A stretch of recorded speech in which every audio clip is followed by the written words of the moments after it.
It was supposed to be a day of closure, the reading of a will, not the opening of wounds. I sat beside my daughter, hands folded, listening as the lawyer's voice carried my husband's last words. He left her everything: the house, the accounts, the $6 million we had built together. For me, nothing. Just a small letter that said, "You'll understand someday." I didn't cry. I smiled instead, because I knew one thing about my husband: he was never careless with paperwork. If you're watching this, please like the video and subscribe. What came next changed everything. The lawyer's office smelled faintly of old wood and ink, the kind of place where lives were reduced to papers and stamps. I sat beside my daughter in a crisp gray chair, my palms resting on my lap. The air was still, heavy with the sound of rustling documents. My husband's handwriting filled those pages, neat and deliberate, just as he had always been. When the lawyer began to read, I braced myself for the usual formalities: names, dates, words like beneficiary and executor. I didn't expect heartbreak to sound so polite. He read the first paragraph slowly, his tone calm, rehearsed. My daughter leaned forward, eager, confident. Her hand brushed her designer purse as if to claim her reward before it was spoken. Then came the sentence that split my world clean in half. The entire estate, including residential properties, business holdings, and monetary assets amounting to $6 million, shall be transferred to my daughter. There was a pause. I waited for the next line, the one where my name would appear, where years of partnership and sleepless nights would count for something. But instead, the lawyer cleared his throat and added, "To my wife, I leave my gratitude and trust that she will be taken care of." Gratitude. 2 decades of work, love, loyalty, and compromise, wrapped into one word.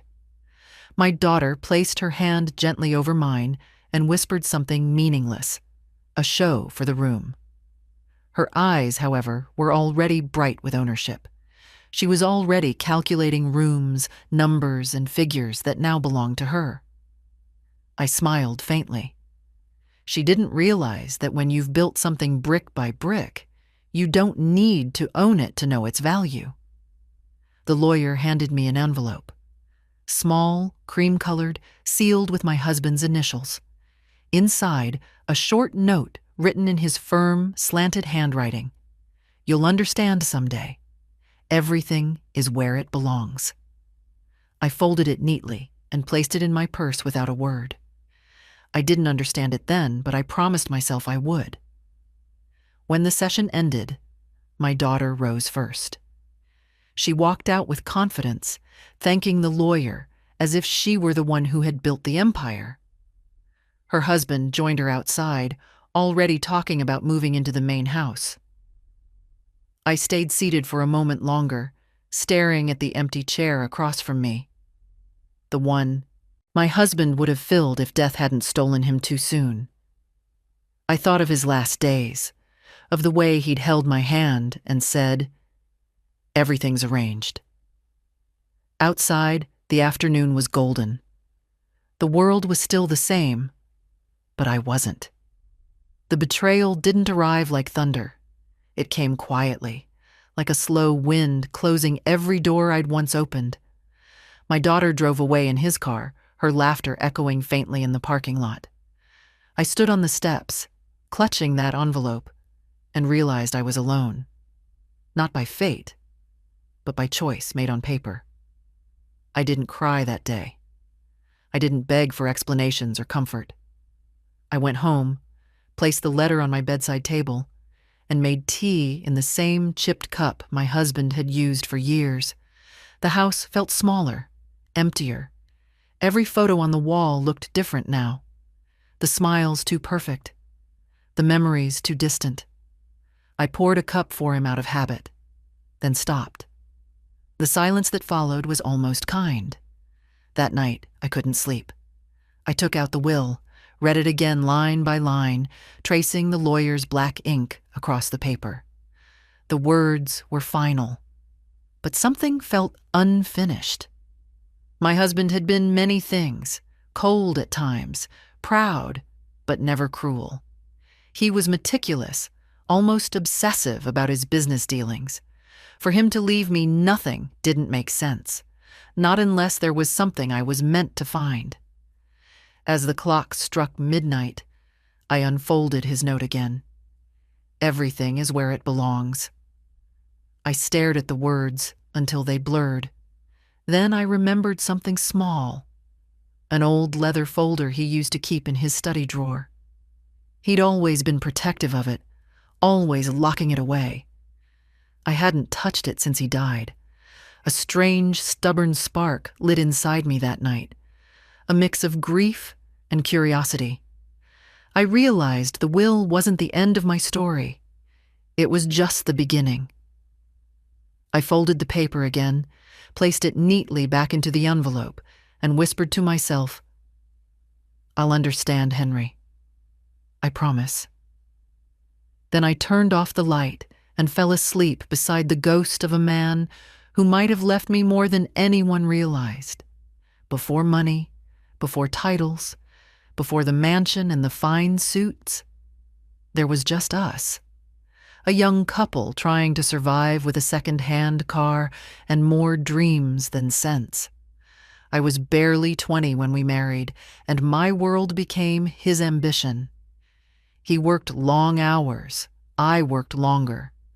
I balanced ledgers for his struggling shop, cooked for clients we couldn't afford to lose, and sold my wedding bangles when we needed the first business loan. He used to say, "We're a team," and I believed him. We built from nothing, brick by brick, receipt by receipt.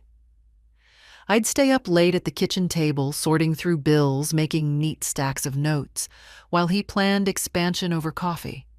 The nights were long and the arguments were plenty, but they were the kind born of fatigue, not betrayal. We didn't have luxury then, only loyalty. There were winters when the heating broke, and summers when the bills nearly drowned us. Yet, we never stopped. I remember walking home after long shifts at the small textile factory, carrying groceries in one hand and our toddler daughter in the other. Every time I looked at her sleeping face, I'd tell myself it was all worth it, that someday this little girl would grow up never knowing the struggle her parents endured. My husband's business began to grow, slowly, then suddenly. A few contracts led to bigger ones. One investment led to two. We opened our first real office, and he insisted on putting his name alone on the front door. "It looks more professional," he said. I didn't argue. I told myself my name didn't need to be seen because it was already written in everything he achieved. I handled accounts, paid suppliers, smiled at banks when loans were rejected, and comforted him when losses came. When success finally arrived, people started calling him a self-made man. They didn't know how many nights his so-called success slept on my lap, drowning in doubts and debts. They didn't know how many times I convinced him not to give up. But as years passed, the language of our love changed. Where once he'd said ours, he started saying mine. The house became his property, the business his company. I told myself it didn't matter. What mattered was the family we had, the daughter we raised, the peace we built. But in silence, my heart learned something important. Sometimes, what looks like partnership is just one person quietly holding everything together. By the time our daughter grew older, the house had grown too. Rooms added, marble floors polished, new wings built. She went to private schools, wore designer clothes, and spent her summers in places I couldn't even pronounce. I didn't mind. I wanted her to have what I never did. I thought she would see the sacrifices behind her comfort. I thought gratitude came naturally. I was wrong. As my husband's success grew, so did his distance. He traveled more, smiled less. He trusted accountants and advisors more than he trusted me. Once, I asked about renewing some property papers, and he told me not to worry. It's all taken care of. I believed him. After all, marriage is trust. And trust, I thought, didn't need verification. When he fell ill years later, I nursed him quietly. I cooked the food doctors recommended, reminded him of his medicines, and sat by his bedside when he couldn't sleep. He would look at me sometimes with an expression I couldn't read, part sorrow, part guilt. But he never said why, and I never asked. The night before he died, he held my hand weakly and said, "Everything's in order." I smiled through tears and whispered, "I know." I thought he meant that life had been fair to us, that all his success would eventually find its way home to me, to our daughter, to the family we'd built together. I didn't realize he meant something entirely different. Now, looking back, I see that I was never just a wife. I was his foundation. The problem with being a foundation is that you're invisible when the house stands tall and only noticed when it begins to crumble. I never wanted his wealth. But when I sat in that lawyer's office hearing my name omitted from everything we'd built together, I realized the truth. I had given everything without asking for proof. And he had left proof without telling me where to look. The love I gave him built his empire. The trust I gave him hid my name. And somewhere in between, the man I married became a legacy I couldn't recognize. A legacy that thought I'd vanish quietly when he did. But he underestimated one thing. I had built the same empire he did. And somewhere, hidden in his papers, was my name waiting to be remembered. After the funeral, the house that once echoed with condolences became a stranger's palace. My daughter moved in before the flowers on her father's grave had even wilted. She brought decorators, movers, new curtains, and new rules. Within a week, the home I had built was no longer mine. I watched as photographs disappeared from the walls, not out of malice, but indifference. My wedding portrait, the one her father had once called his good luck charm, was quietly replaced by a mirror framed in gold. I saw my reflection in it once, and even that looked like a guest. At first, I thought she was grieving in her own way. Grief can make people cold, I told myself. But it wasn't grief. It was possession. She spoke to me like an accountant balancing inheritance. When I offered to help her with the estate, she smiled and said, "Dad trusted me to handle things." Those words were soft but sharp. They meant I was dismissed. I realized she had inherited not just his money, but also his control. Days turned into weeks. My room in the house was still there, but it began to shrink, not in size, but in belonging. My meals were served late, my advice ignored, my presence quietly tolerated. Once, I found the door locked when I returned from a walk. "Oh, I forgot you'd gone out," she said when I knocked. It was a lie, a small one, but enough to wound. I started eating alone. My laughter disappeared from the halls. She took charge of the staff, the bills, the guests.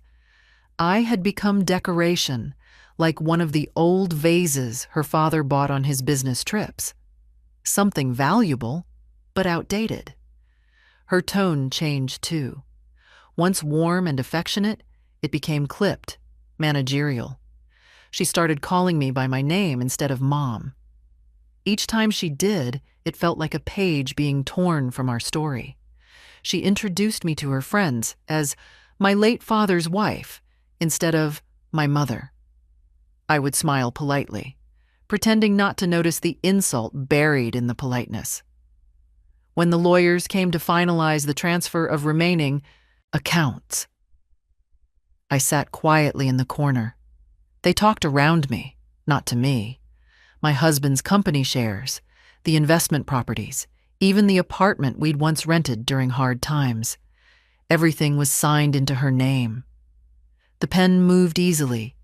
The ink dried quickly. I watched my life dissolve into paperwork. Still, I said nothing, because I wasn't after the money. I was after meaning, and meaning cannot be taken by signatures. What hurt most wasn't her greed, but her blindness. She didn't see me as the woman who carried her through storms, who sacrificed years to give her the comfort she now wore so casually. She saw me as an obstacle, something to outgrow, like an old piece of furniture that had outlived its use. She began throwing grand parties, filling the house with people who called her Mrs. Clark, the same name I'd worn with pride for 40 years. They toasted to her father's legacy, never realizing that half of that legacy had been quietly kept alive by my unpaid work and quiet sacrifices. I smiled when they raised their glasses, but inside, I felt a hollow ache that no applause could drown. There were moments when I thought about confronting her. I wanted to ask if she remembered the nights I stayed awake so she could study, the shoes I mended by candlelight, the times I chose her happiness over my health. But I didn't. Because sometimes silence teaches louder than sorrow. One morning, she handed me an envelope with a polite smile. "I've set up a small allowance for you, Mom," she said, as if doing me a favor. Inside were a few checks. Neat, precise, humiliating. That was the day I stopped being her mother and became her dependent. That evening, I went up to the attic. It was dusty, quiet, forgotten, much like me. I opened the old trunk where I'd stored our life together. Photographs, receipts, birthday cards, ledgers.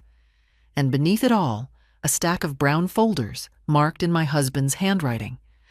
They looked untouched for decades.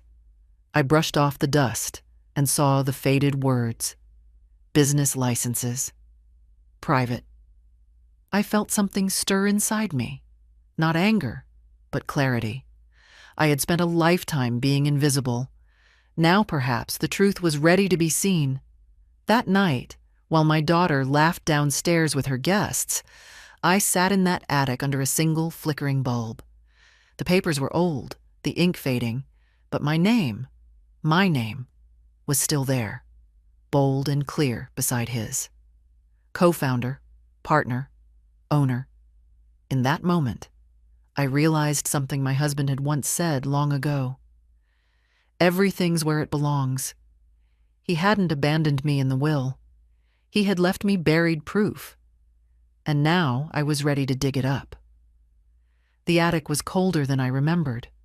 Dust floated in the thin slice of sunlight that cut through the cracked window, painting everything in shades of memory. I sat cross-legged on the wooden floor, with the brown folders spread around me like forgotten chapters of a life I'd stopped reading.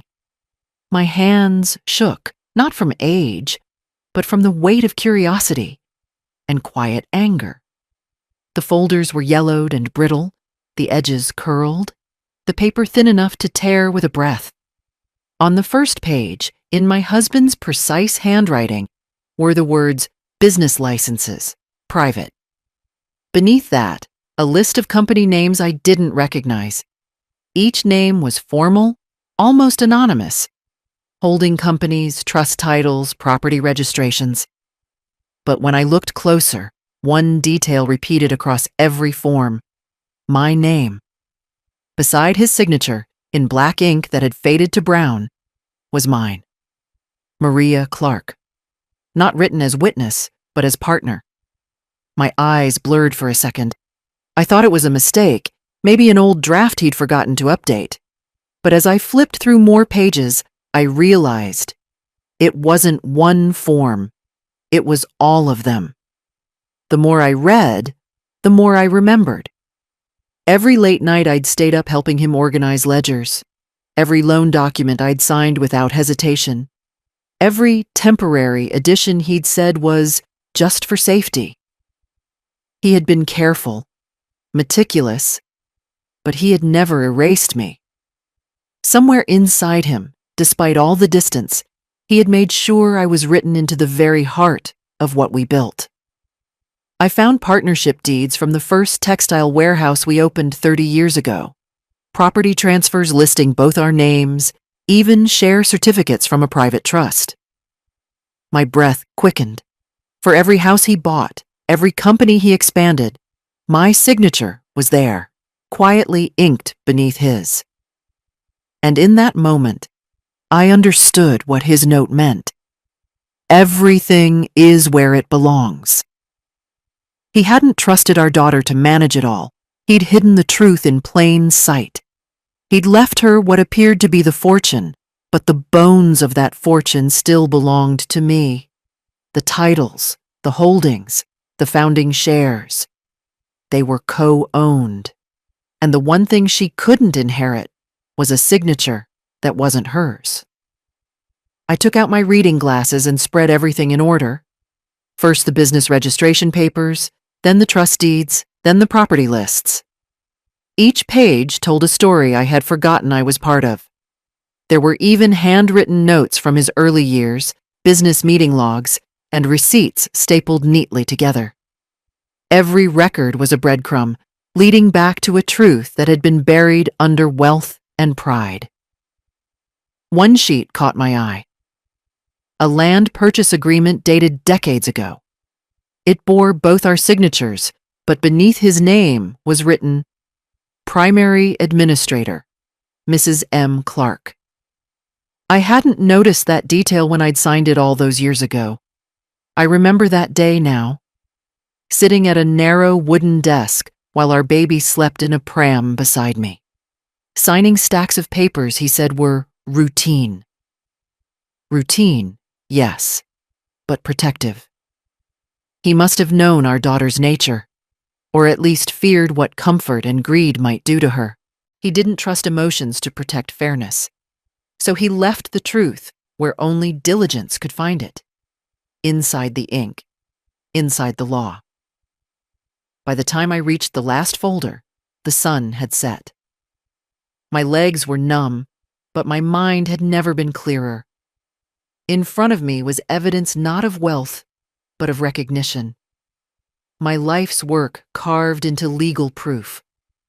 I gathered every paper into neat piles, stacked them carefully, and tied them with a ribbon I found in an old sewing box. I sat there for a long time, staring at the box before closing it. Part of me wanted to laugh. The daughter who had called me dependent now lived in a mansion that half belonged to me. The husband who had left me nothing had actually given me the power to take everything back. Legally, quietly, and completely. I stood, dusted off my skirt, and looked around the attic. It no longer felt like a graveyard of the past. It felt like a vault. My vault. The proof I needed wasn't locked away in banks or safe deposit boxes. It was right here, in my hands. Before going to bed that night, I placed the folders beside my purse. Tomorrow, I decided, I would visit a different lawyer. Not the one who read the will, but one who knew how to read between lines. I didn't need revenge. I needed validation. And as I turned off the light, I whispered softly into the dark. Not to my husband, but to myself. You didn't leave me behind. You left me the map. The next morning, I dressed with a purpose I hadn't felt in years. Not for appearances, not for anyone's approval, but for truth. I took the stack of dusty folders, wrapped neatly in twine, and placed them in my old leather handbag. The weight of the papers was comforting, like holding proof that I still existed. The world outside looked ordinary, Morning light, traffic, people rushing to jobs. But inside me, something monumental was shifting. I chose a law firm that my husband had never worked with. Neutral ground. The office was quiet, lined with books and certificates that smelled faintly of authority. A young receptionist led me to a corner room where an older solicitor waited. His kind eyes softened when he saw me, the way people look at widows. Polite sympathy, not expectation. I introduced myself, told him I needed help understanding some documents my late husband had left behind. When I opened the folder on his desk, his expression changed from courtesy to concentration. He flipped through each page carefully, his brows knitting tighter with every turn. The silence between us grew heavy, filled only by the soft rustle of legal paper. Finally, he set his glasses down, leaned back, and said slowly, "Mrs. Clark, do you realize what you're holding?" I shook my head. My heart was pounding, but I kept my voice steady. "Just old business files," I said. He smiled faintly, the way people do when they're about to tell you your life is about to change. "No, these aren't old files. These are ownership contracts. You're listed as co-founder and co-owner on at least 3 major assets: the textile company, the warehouse property, and this." He tapped the top sheet gently. "A holding company that controls a portfolio worth several million on its own." I felt my breath catch. I had sat through a will that gave me nothing, yet here was proof that I legally owned half of everything. My husband hadn't betrayed me, not entirely. He had hidden protection for me beneath layers of bureaucracy, where only diligence could uncover it. The solicitor continued, his tone careful but respectful. "These documents predate the will. That means your rights weren't revoked by it. Unless there was an explicit transfer, which there isn't, your ownership remains active. Mrs. Clark, you have claim to at least half of your husband's declared assets, possibly more if we trace the trust documents correctly." His words landed like thunder, muffled by calm. Half. Half of everything that had been taken from me in one cruel reading. Half of everything my daughter now flaunted as her inheritance. I felt tears rise, not from greed, but from vindication. For months, I had felt erased. Now I had proof I was never gone, just hidden beneath my husband's final puzzle. He began photocopying and indexing the files, marking key sections with sticky notes. "I'll need to verify these with the property registry," he said, "but your signatures are valid. Your husband was very thorough. I've rarely seen such detailed partnerships within family structures." I nodded silently, watching him work. My husband had been a complicated man. Proud, secretive, strategic. But he had known our daughter's weaknesses too well. He must have realized that if everything was handed to her, she'd grow careless, even cruel. So he'd buried the balance, my balance, inside the paperwork, trusting I would find it when the time was right. When the solicitor finished, he looked up. "Mrs. Clark," he said softly, "I can represent you. This will need to go through probate court to confirm your rightful share. It won't be messy if we handle it properly. You have the law on your side." I smiled for the first time in weeks. A real smile, not the polite one I'd worn since the funeral. "Thank you," I said simply. My voice was calm, but inside me, a storm of quiet strength was building. He gave me a folder of certified copies and a promise to begin the process immediately. As I stepped out of the office, the sunlight felt different, brighter, sharper, alive. For the first time since my husband's death, I felt like I was walking on solid ground again, not as a widow stripped of worth, but as a woman reclaiming her name from paper and ink. I stopped at a small cafe on the way home. As I stirred sugar into my tea, I thought of my daughter, her confidence, her laughter, her arrogance. She thought the world now belonged to her. But she had no idea how quickly ownership could shift when truth surfaced. That evening, I placed the solicitor's card on my bedside table. I didn't call my daughter. I didn't announce my discovery. Some truths don't need an audience. They only need timing. Because I now held the kind of power that doesn't shout, it signs. I spent the next few days in silence. Not the kind born from defeat, but the kind that gathers power. I didn't tell anyone about the meeting with the lawyer. Not my neighbors. Not even the family friend who'd brought soup after the funeral. I'd learned that strength grows best in quiet rooms. Each morning, I laid the papers out on my kitchen table like puzzle pieces. There were copies of partnership contracts, investment statements, and business ledgers with both our names. The solicitor had highlighted key passages in yellow. Proof of ownership, clauses of continuity, terms of succession. Every stroke of highlighter felt like a breath of justice. I began keeping a small notebook beside my cup of tea. In it, I wrote everything the solicitor had said: dates, percentages, references, case numbers. My handwriting was slow, uneven, but precise. I wanted no mistakes. For the first time in months, my days had purpose again. Some nights, I'd sit awake, reading those documents over and over until my eyes blurred and my heart calmed. My daughter slept soundly in her mansion, believing the story she'd written for me, that I was a weak, dependent widow, grateful for scraps.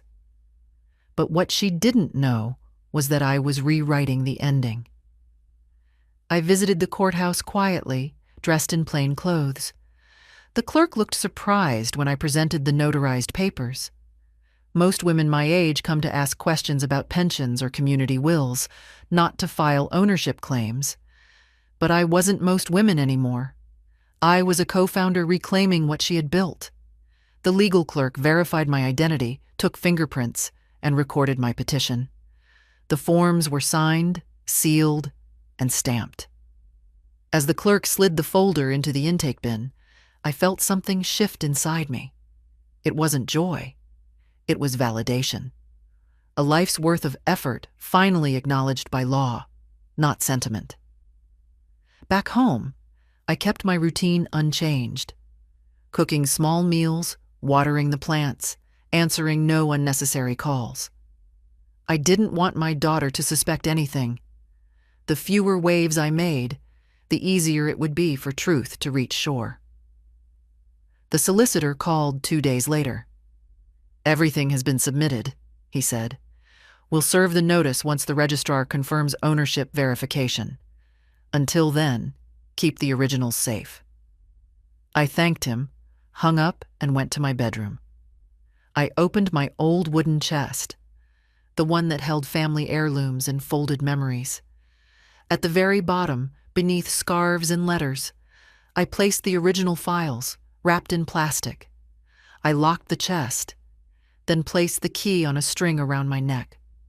That evening, as I looked around the house, I realized how different it felt. It wasn't mine, not entirely, but neither was it hers alone. Every wall had been built with both our names. Every stone, every account, every investment had my unseen fingerprints. The daughter who had laughed at my simplicity didn't know how deeply my roots ran beneath her foundation. The next week, I met the solicitor again.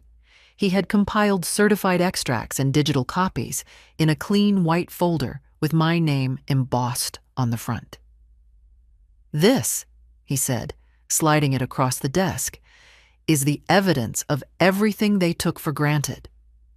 I ran my fingers over the surface. The folder was light, but it carried decades of sacrifice, all reduced to signatures and seals. I thanked him again, and he smiled. "You've handled this better than most. Usually people want revenge. You've asked only for fairness." I nodded. "Revenge fades," I said quietly, "but fairness stays on record." That night I made tea and sat by the window, the city lights blinking like a quiet audience. For the first time, I didn't feel like a background character in my own life. I felt like the author, writing my way back into existence. I didn't tell my daughter about the papers. I didn't need to. She would find out when the court's notice arrived. Not from gossip or confrontation, but from a courier's envelope stamped with authority.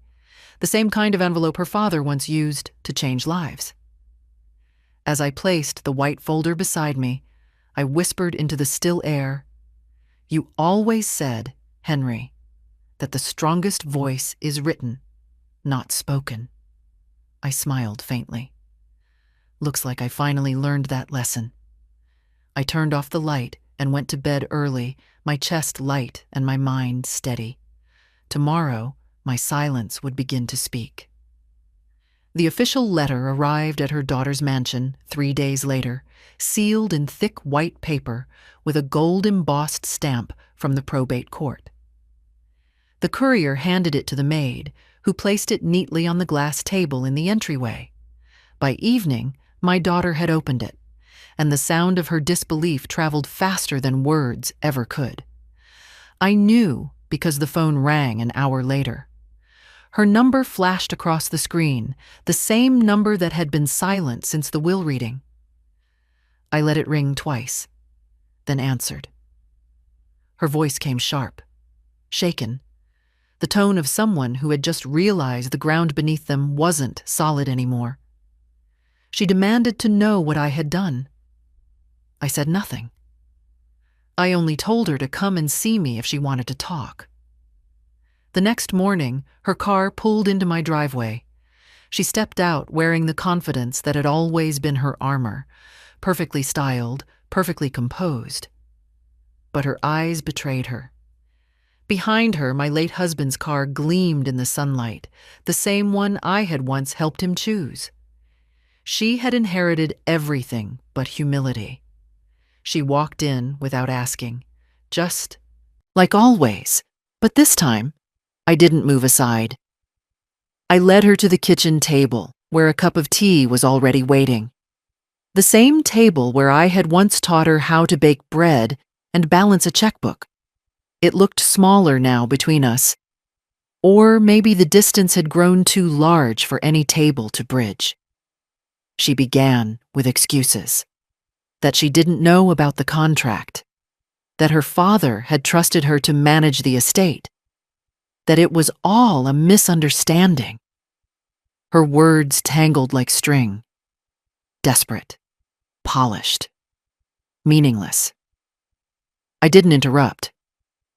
I let her speak until her voice ran out of breath, until the sound of guilt began to echo in her pauses. Then I reached into my bag and placed the folder on the table. The white one, embossed with my name. I slid it toward her gently. She hesitated, then opened it. The color drained from her face as she turned each page. She saw my signature beside her father's. She saw the business partnership deeds, the property certificates, the bank authorizations. Every line, every seal, every legal stamp carried my name. Her lips parted slightly, but no words came out. For the first time since her father's death, she looked small. Not childish, not innocent, just small. When she finally spoke, her voice was fragile. "Mom, why didn't you tell me?" I looked at her and thought of the will reading. Her cold eyes, her quick smile when the lawyer read, "To my daughter alone." I remembered how she had patted my hand and said she'd handle everything. That was the day I buried my last illusion of family. I didn't raise my voice. I didn't scold her. I simply said, "You never asked." She lowered her head. Her manicured fingers trembled against the smooth paper. The sound of her breathing filled the silence. I watched her realize that her comfort, her pride, her sudden sense of superiority, all of it had stood on ground built by my name. A moment later, she whispered something about fairness, about sharing, about how her father would have wanted peace. I let her talk. I had heard enough of her version of peace, the kind where only one side sleeps comfortably. When she finished, I picked up the folder, closed it, and set it aside. I poured us both tea. For the first time in years, she didn't speak. She just stared at the steam rising between us as if trying to see the years she had missed, the sacrifices she'd never cared to know. After a long silence, I said softly, "You thought I had nothing, but even nothing leaves a record." She looked up then, her eyes glassy with a mixture of guilt and disbelief. I could see her searching for the right apology, but none came. There are no right words when respect comes too late. When she stood to leave, she said she'd speak to her lawyer. I smiled gently. "You should," I said. "It's good to have someone explain what's already written." She left without finishing her tea. The sound of her car fading down the road was the cleanest goodbye I'd ever heard. I sat there for a while, watching sunlight pour across the papers. I didn't feel victorious. I felt restored. There's a quiet kind of justice in knowing you never needed to raise your hand, only your signature. And in that silence, I realized something. I hadn't just reclaimed my inheritance. I'd reclaimed my dignity. The hearing took place a month later. By then, the storm had quieted around us. My daughter hadn't called again after that last visit. Her lawyer had tried reaching out twice, sending polite emails about amicable resolution, but I ignored them. I wanted the truth to be acknowledged formally, not as a favor, but as justice. The morning of the court session, I arrived early. The courthouse was quiet, almost reverent. I sat on the hard wooden bench, hands clasped, papers neatly stacked in my lap. Around me, strangers came and went, chasing their own verdicts. When my name was called, I stood and felt something I hadn't in months. Steadiness. Inside the small courtroom, my daughter sat with her attorney. She looked tired, perhaps from sleepless nights, perhaps from guilt. Her confidence had melted into politeness. The lawyer beside her shuffled his notes, pretending not to notice me. On my side of the room sat my solicitor, calm, composed, and quietly certain. The judge reviewed the documents, flipping through pages with the kind of attention that doesn't need drama to find importance. Every contract, every clause, every signature was exactly as it should be. My name, written in blue ink, appeared again and again, proof that I wasn't an afterthought in my husband's empire, but a foundation. My solicitor explained the timeline clearly. The businesses established jointly, the properties acquired under shared ownership, the accounts opened with dual authority. He spoke slowly, each fact delivered like a brick building a wall. My daughter's lawyer interrupted twice, trying to claim oversight or misunderstanding, but the evidence didn't bend. The judge raised an eyebrow at one point and said softly, "These documents make ownership clear. Mrs. Clark's claim is not only valid, it's binding." The sentence hung in the air like a bell. My daughter lowered her head. Her lawyer whispered something, but she didn't answer. When it was over, the judgment was recorded. I was legally entitled to 50% of all shared assets. That included the business headquarters, 2 residential properties, and an account holding just over $3 million in remaining investments. My daughter was ordered to transfer management rights within 30 days. I didn't smile. I didn't gloat. I simply thanked the judge and walked out. Outside the courthouse, the air felt different. Not sweeter, not lighter, just real. For months, I had lived in the shadow of a man's decisions and a daughter's pride. Now I stood in the truth written by my own hand.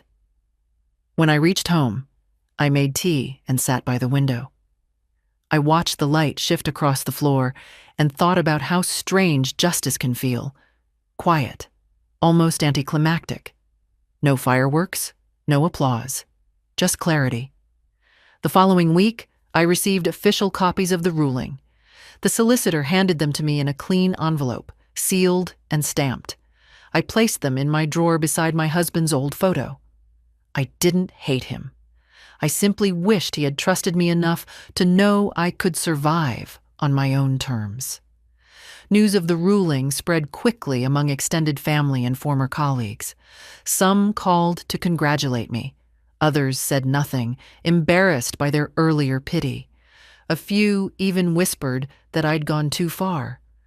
But those were the people who'd never known what it meant to lose everything and still stand tall. When my daughter finally appeared again, she came without her lawyer. She stood at my doorstep holding flowers, a gesture too late to fix, but enough to show she'd learned something. I let her in, made her tea, and listened as she stumbled through her apology. I didn't stop her. I let her say everything she needed to say. When she was done, I said quietly, "I never wanted your money, dear. Only your respect. But since you offered neither, I took what was rightfully mine." Her eyes filled with tears. She nodded. There was no argument left in her, only the heavy silence of understanding. That night, after she left, I packed away half the documents for safekeeping. The other half I filed for transfer to my name alone. I didn't do it out of spite. I did it to ensure no one could ever erase me again. In the end, justice didn't roar. It whispered through signatures, through stamps, through a court's quiet acknowledgement that a wife's work counts. I had built half of everything, and now, legally, I owned it. When I went to bed that night, I finally slept without dreams. Not because everything was perfect, but because everything was fair. The weeks that followed the court's decision felt strangely calm, as if the storm had done its work and moved on. I no longer woke to the sound of uncertainty in my mind. The papers were in order, my name restored on every title and account. For the first time in years, I didn't have to ask permission for peace. It was mine by right and by record. I began to pack quietly. Not in a rush, not out of bitterness, but with the care of someone choosing what to carry into a new life. I folded clothes slowly, selecting only what was needed. I left behind the fancy dresses bought for my husband's business dinners, the ones that now smelled of dust and forgotten compliments. I kept my old sweater, the one he'd once said made me look too homely. It was warm, and I'd learned to find comfort in simplicity again. The movers arrived one bright morning, their boots thudding gently against the floorboards. I watched as they carried out boxes marked books, kitchen, memories. Each sound of a door closing behind them felt like punctuation, a full stop after too many unfinished sentences. By afternoon, the house that had once been full of my husband's voice and my daughter's laughter was empty, echoing with a final dignity. I moved into a small coastal cottage far from the city and its noise. The air there carried salt and silence, two things I had missed more than I realized. The cottage was small but kind, one bedroom, a garden with wild lavender, and a window facing the sea. I bought it outright. No loans, no signatures shared. Every inch of it was mine. The first night, I sat by the window with a cup of tea, listening to the waves tapping against the shore. There was no phone ringing, no arguments, no cold words disguised as politeness. Just the sound of water and the soft hum of wind. It felt like a life finally exhaling. A few days later, I wrote to my solicitor again, not about my assets, but about my plans. I wanted to donate part of my share to a widow's foundation and another portion to a small scholarship fund for women rebuilding their lives after loss. It felt fitting. The world had taken enough from quiet women. It was time quiet women gave something back, not out of pity, but out of power. When the donation was processed, I received a handwritten letter from the shelter I'd helped years ago. It said simply, "Your gift arrived on time. You've given more than money. You've given proof that beginnings can come from endings." I pinned it to the wall near the window. Meanwhile, my daughter sent letters. Carefully written, cautious in tone. Each one began with the same line. "Mum, I hope you're well." The first few I didn't answer. I wasn't angry anymore, but some silences deserved to rest. Later, when she wrote to tell me she had sold the mansion and downsized, I smiled faintly. She had learned the difference between possession and peace. One afternoon, months later, she came to visit. There was no lawyer this time, no pretense. She brought a simple bouquet of daisies. She stood at my door, eyes lowered, voice quiet. I let her in. We sat by the sea, not as adversaries or heirs, but as two women who had finally faced what pride hides, that love without respect is empty, and respect without humility is fragile. She apologized, not with excuses, but with honesty. I listened, then nodded. "We all forget who built the walls until the roof starts leaking," I said. She smiled sadly. We spoke for a while longer, and when she left, there was no pain in watching her go. Some distances aren't cruel. They're necessary. Now, each morning, I water the lavender, watch the tide shift, and write in a small journal. I don't record revenge or regret. I write about small things. The way light changes on the sea. How tea tastes stronger in solitude. How dignity feels lighter than gold. Sometimes people ask if I feel lonely. I tell them no. Loneliness comes when you're surrounded by the wrong company, not when you sit in peace with yourself. The will had once written me out of fortune, but life had written me back into freedom. That, I realized, was the real inheritance. Not wealth, not property, but self-worth. And in that cottage by the sea, I found something my husband's empire could never buy. Silence that didn't hurt, and solitude that healed. The sea had become my clock. Each morning, it whispered the same rhythm. Steady, honest, without judgment. The cottage was quiet now, except for the hum of waves and the rustle of wind through the lavender. Sometimes I would sit for hours by the window, not thinking of what was lost, but of what was reclaimed. I kept the old brown envelope that started it all beside my writing desk. Its edges were frayed now, soft from handling. Inside were copies of the documents that changed everything.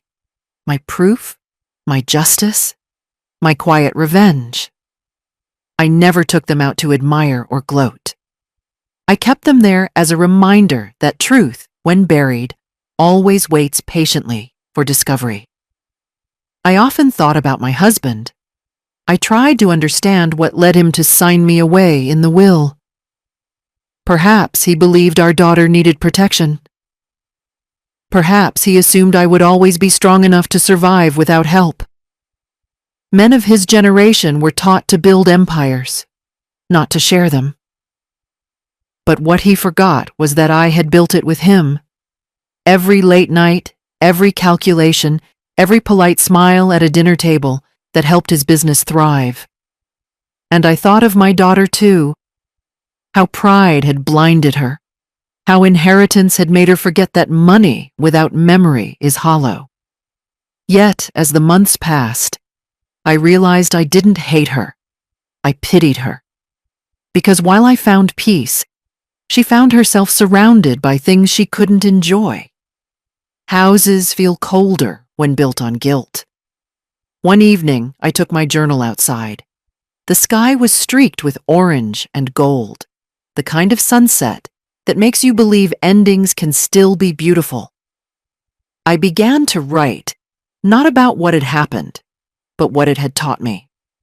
Lessons for anyone who would ever listen. The first was simple. Never give everything away. Not your property, not your time, not your dignity. Love does not mean surrender. You can care deeply and still keep something for yourself. The second, the law may be slow, but it remembers. It may sleep behind drawers and cabinets, but when awakened, it speaks louder than any argument. Paper, after all, is patient. It holds truth without emotion and delivers it without bias. And the third, revenge doesn't always need anger. Sometimes the best revenge is peace, the kind that follows when justice has quietly taken its seat beside you. As the light faded, I looked out to the horizon and smiled. I thought of all the women who had been told they were too old, too gentle, too dependent. The ones written out of wills, decisions, and respect. I wanted them to know silence is not weakness. It is strategy. In that moment, I decided to record my story, not for pity, but for proof. I wanted future generations to read it and understand that fairness doesn't arrive through tears. It arrives through persistence and clarity. A few months later, I sent part of my remaining funds to help print legal guides for widows and single mothers. Simple booklets explaining rights, contracts, and property laws. Because if my husband's will had taken everything from me, then knowledge would be my way of giving everything back to others. My daughter still sends me letters. She has learned humility now. Her tone is softer, her sentences careful. She asks to visit more often. Sometimes I say yes, sometimes I don't reply. I no longer live by duty, I live by choice.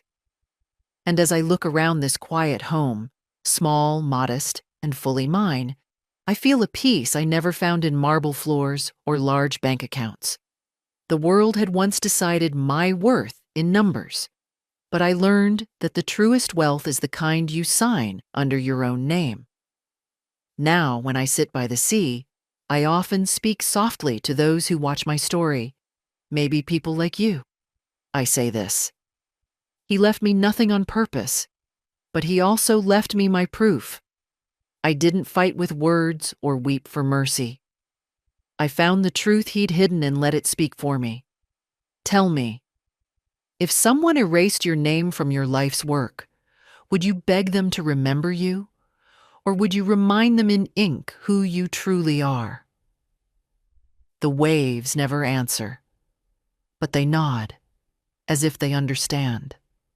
Justice, like the sea, takes time, but it always returns to the shore where it belongs.